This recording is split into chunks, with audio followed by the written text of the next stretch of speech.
How to make your travel goals happen. What about travel goals?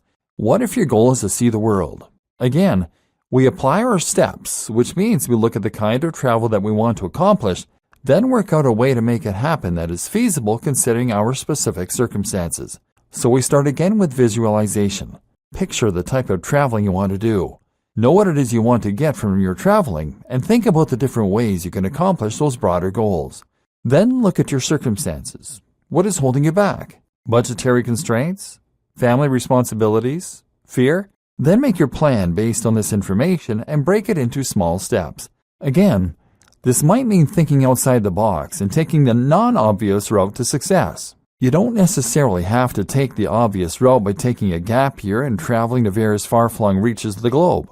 Perhaps you don't have the time or budget for that and would get just as much from traveling more locally.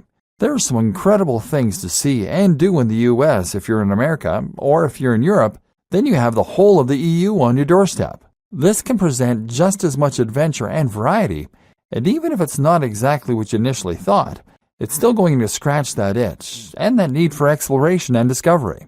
Or how about just going for shorter time? You can have a truly life-changing experience in just 3 or even 2 months, and you're much more likely to get a sabbatical lasting that long and be able to save the money. You can even change your strategy entirely and try taking lots of very small trips throughout the year.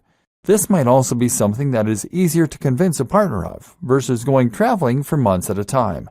Money-wise, you might be surprised at how little you need to travel if you go during non-peak seasons, if you stay on people's couches, or if you use Airbnb. This means that you can earn a little money online to fund your travels.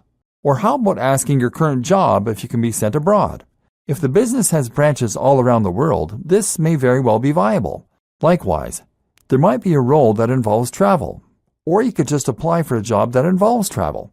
That way, you travel while earning money and have a good explanation for your other half. And there's no reason you can't take your partner with you either, of course.